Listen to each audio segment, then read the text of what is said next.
एक बार आप मन में भक्ति की भावना लेकर के वृंदावन जाओ तो सही, यदि बिहारी जी के ना होकर के रह जाओ तो कहना। पर हमारी विडंबना क्या है, कथा में जाएंगे, मंदिर में जाएंगे और भगवान को तो खड़ा सुनाएंगे अपना। ठाकुर जी छोरा को ब्याह है जाए, 31 साल को है गए, कोई मोह माथो ना दे करो। अब ठाकुर जी को कहने से पता चलेगा कि वे 31 वर्ष का हो गया। और जो घट घट की जानते हैं कि आपके मन की नहीं जानते, आपके मन में क्या चल रहा है। मैं तो माधव से इनसे भी कहता हूँ, हम जब दर्शन करना जाते हैं ना, मैं भगवान से कभी कुछ नहीं मांगता। हाँ, मैंने जीवन में ठाकुर जी से केवल एक बार मांगा और वो दिया। केवल जीवन में ठाकुर जी से एक प्रार्थना की थी, यदि आप सच्चे हो। एक भक्त का आग्रह भी हो जाता है ना, कभी कभी स्वाभिमान भी आ जाता है। मैंने उनसे कहा कि यदि आप में शक्ति है तो ये आपको करना है, तो ये दास दर्शन करने के लिए आएगा। ये तो आज के बाद वृंदावन आऊंगा, लेकिन आपके दर्शन करने कभी नहीं आऊंगा। और ठाकुर जी ने वो हमें चमत्कार दिखाया।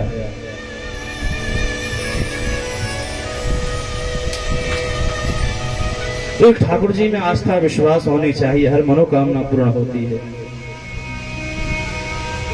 वैसे मुझे नहीं कहना चाहिए, कहने योग्य बात नहीं है, पर एक भाव का विषय है, एक आस्था का विषय है, एक विश्वास का विषय है। भगवान का हो जाना, हर जगह भगवान का दर्शन करना, यही तो भक्ति है।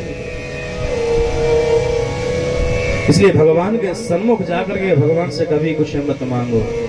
यदि कहना है तो उनसे बस इतना कहो कि ठाकुर जी आप घट घट की जानते हैं तो मेरे अंदर की भी जानते हो। बस कहना ही आपसे क्या है। इसलिए मेरी जो भी आप कमी है मेरे जीवन में, उसे पूर्ण करो। यदि आप भगवान की अहेतु की भक्ति करोगे तो भगवान को अहेतु की भक्ति प्रिय है। अहेतु क्या अप्रतिहता ययात्मा संप्रसीदति।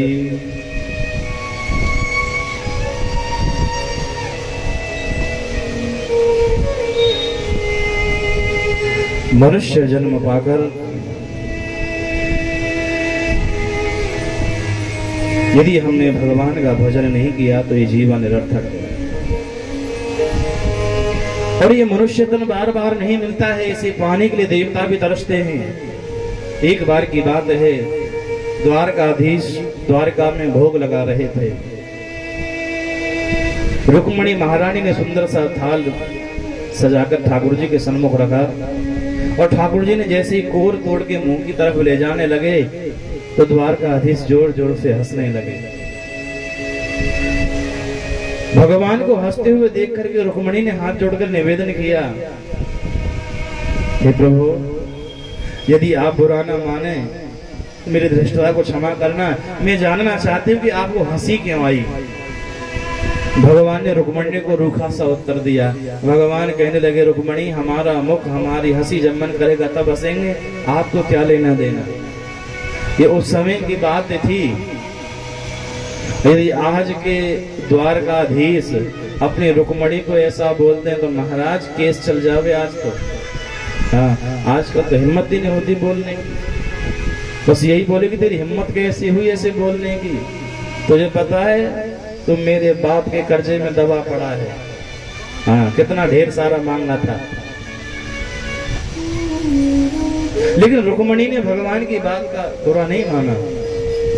रुक्मणी ने हाथ जोड़ के फिर से कहा, है द्वारकाधीश यदि आप मुझे उसका उचित अधिकार ही जानते हो तो कृपया बतलाइए ना, आपको हंसी क्यों आई। क्योंकि आप जैसे भद्र पुरुष अकारण नहीं हंसते, आपकी हंसी के पीछे कोई ना कोई तो कारण अवश्य है। और आप जानते हो संसार में सबसे बड़ा वशीकरण ये जिह्वा का है, वाणी का है। इस बोली के द्वारा आप शत्रु को भी अपने वश में कर सकते हो और अपने मित्र को भी शत्रु बना सकते हो। रुक्मणी की मधुर वाणी सुनकर द्वारकाधीश ने कहा, देवी सच बताऊं मैं क्यों हंसा। ये जो चेटा देख रही हो ना, इस चेटा को देख करके मुझे बहुत हंसी आई। रुक्मणी बोली, हे द्वारकाधीश, मैं तो सुबह से शाम तक हजारों चेटा देखती हूँ, मुझे तो कभी हंसी आई नहीं। इस चेटा में ऐसा विशेष क्या है जिसे देख करके आपको हंसी आई? भगवान बोले, देवी ये कोई साधारण चेटा नहीं है। ये जो चेटा आप देख रही हो ना, ये 14 बार इंद्र बन चुका है। कितनी बार? 14 बार इंद्र बन चुका है, किंतु आज एक गुड़ की कंकरी की मिठास के पीछे पागल बना घूम रहा है। देखो, मेरा कहने का तात्पर्य इतना है कि वो 14 बार इंद्र तो बन गया, लेकिन मनुष्य फिर भी नहीं बना। आप बड़े भाग्यशाली हो कि मनुष्य जन्म आपको मिला है।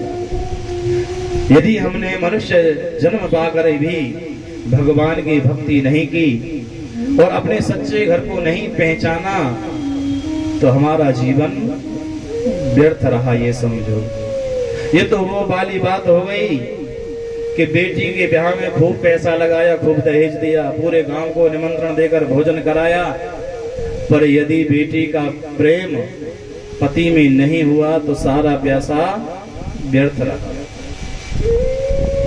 शादी करने का क्या फायदा? जबकि होना चाहिए कि उस पुत्री को ये ज्ञान होना चाहिए कि मेरा वास्तविक घर ये पिता का घर नहीं है, मेरा वास्तविक घर तो पति का घर है। और जिस कन्या को ये ज्ञान हो जाता है मेरा पति का घर ही मेरा घर है, फिर तो अपने वास्तविक घर में आने में भी बहाने बनाती है। हाँ, जब छोटी होती है तब पिता के घर को अपना घर बताती है, ये मेरा घर है, ये मेरा मकान, ये मेरी मम्मी, ये मेरे भाई, ये मेरे पिताजी। और शादी के बाद जो पति का घर है उसे अपना बताएगी, ये मेरे पतिदेव, ये मेरे बच्चे, ये मेरा घर है। फिर वो पूछेंगे ना, जिससे पहले अपना बताती थी वो बोले वो तो भाइयों का है, पिताजी का है, मेरा तो ये है। उसे ज्ञान हो जाता है कि मेरा वास्तविक घर कौन सा है। जब पाणी ग्रहण संस्कार पति के साथ में हो गया तो उसे विश्वास हो जाता है कि मेरा असली घर वो नहीं, मेरा असली तो ये घर है। उसी प्रकार हमें भी मनुष्य योनि पाकर ये जान लेना चाहिए, ये ज्ञान हो जाना चाहिए कि हमारा वास्तविक घर कौन सा है। ये संसार नहीं है, परमात्मा का घर हमारा वास्तविक घर है।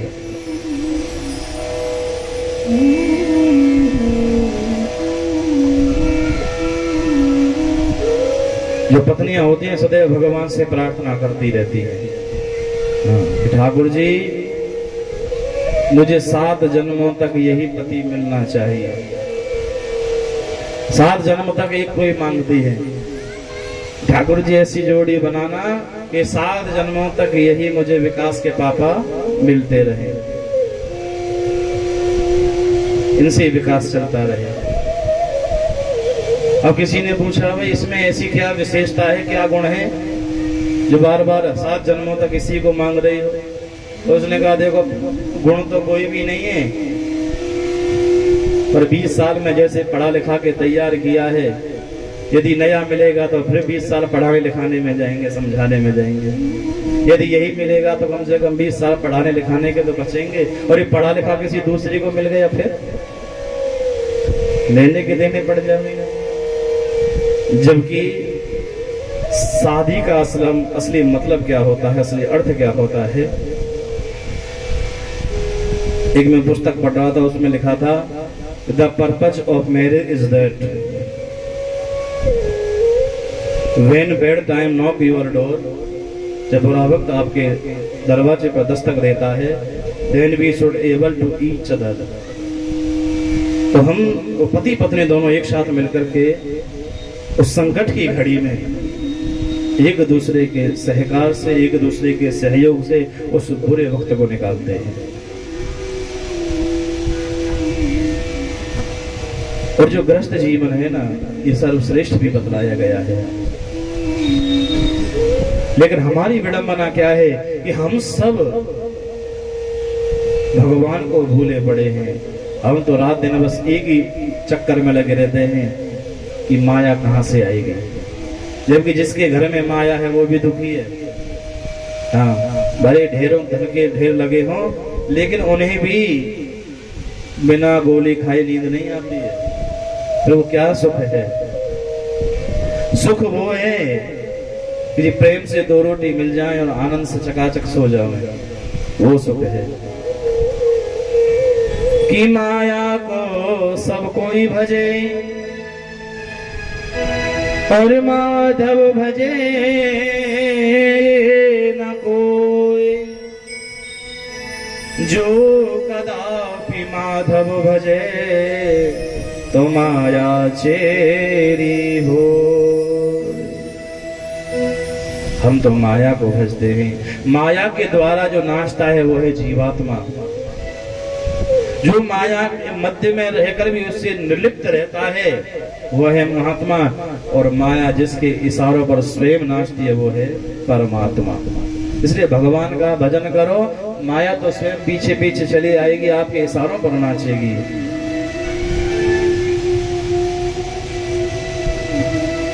धर्म से अपवर्ग की प्राप्ति होती है, और अपवर्ग का अर्थ होता है न पवर्गायति अपवर्गः।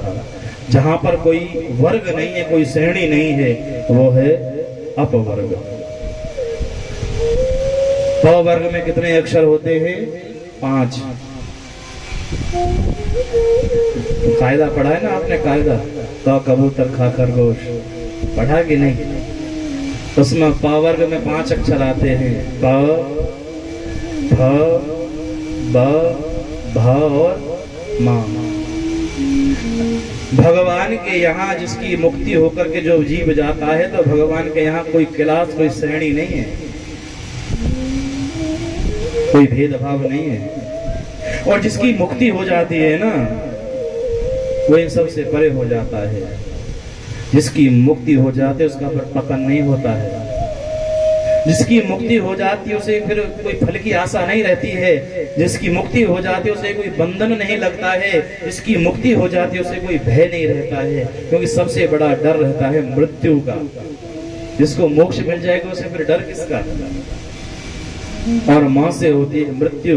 जिसका मोक्ष हो जाएगा फिर वो कभी मरेगा भी नहीं, क्योंकि जन्म मरण के बंधन से मुक्त हो जाता है। पुनरपि जननम पुनरपि मरणम पुनरपि जननी जठरे शयनम। पर वो माता के गर्भ में दोबारा नहीं आता है। इसलिए कहते हैं कि पतन फलासा बंध भे मृत्यु जहां पर नाय, रहित सो अपवर्ग कहा। जहां पर कोई वर्ग नहीं है वो पवर्ग। सोनक जी ने प्रश्न किया, गुरुदेव भगवान के कितने अवतार हुए? तो सूत जी कहते हैं कि भगवान के कितने अवतार हुए इसका वर्णन विस्तार से हम आगे आपको श्रवण कराते रहेंगे। अगला प्रश्न किया कि कस्मिन् युगे प्रवृत्तेयं स्थाने वा केन हेतुना, कि भागवत जी की संहिता का निर्माण किस प्रकार से हुआ और कहां पर हुआ, वो कथा हमें सुनाइए। तो सूत जी कहने लगे, संतो एक बार व्यास जी अपने शम्याप्रास आश्रम में बड़े उदास बैठे हैं। 17 पुराण तो लिख दिए, लेकिन फिर भी मन को संतोष नहीं मिला है। उदास बैठे हैं। तभी उन्होंने आकाश मार्ग से देखा कि नारद जी नारायण नारायण करते हुए वीणा बजाते उनके पास में आ रहे हैं। व्यास जी ने खड़े होकर के उनका स्वागत किया, आसन दिया, और जैसे ही आसन पर नारद जी बैठे हैं और नारद जी ने तुरंत पूछा, व्यास जी आपका भजन कैसा चल रहा है? क्योंकि जो भजन में आनंद में रहते हैं उनके मुख पर कभी भी उदासी नहीं रहती है। लेकिन आपका मन आज उदास लग रहा है, शायद आपका भजन कम हो रहा है। व्यास जी ने कहा, नारद जी मैंने 17 पुराण तो लिख दिए हैं, पर फिर भी मेरे मन को संतुष्टि नहीं है, संतोष नहीं है। कोई ऐसा उपाय बताइए जिससे मेरे मन को संतोष मिले। नारद जी ने कहा, व्यास जी भले ही आप कितने भी पुराण लिख दो, लेकिन जब तक आप श्री वृंदा विपिन बिहारी लाल श्री बांके बिहारी लाल के चरित्रों का गान नहीं करोगे, उनकी लीला का अनुमोदन नहीं करोगे, तब तक आपके मन को कभी भी संतुष्टि नहीं मिलेगी। आपका मन ऐसे ही व्यग्र रहेगा। अरे ठाकुर जी की कृपा तो ऐसी विचित्र है। अरे मुझे देखो, मैं पिछले जन्म में एक दासी पुत्र था और मेरी माँ एक ब्राह्मण के घर में दासी थी, नौकरानी का काम करती थी।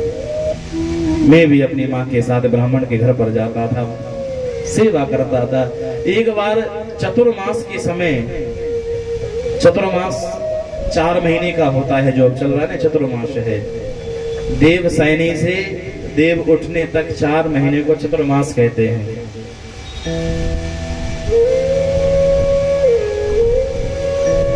चार महीने के समय को चतुर्मास कहते हैं। उस ब्राह्मण के घर पर चतुर्मास करने के लिए संत मंडली पधारी। नारद जी कहते हैं कि मैं भी अपनी माँ के साथ में जाता था, संतों की सेवा करता था, संतों के लिए लकड़ियां बीन करके लाता था, यज्ञ के लिए प्रेम से सत्संग सुनता था, और जो कोई प्रसादी बच जाती थी संतों की झूठी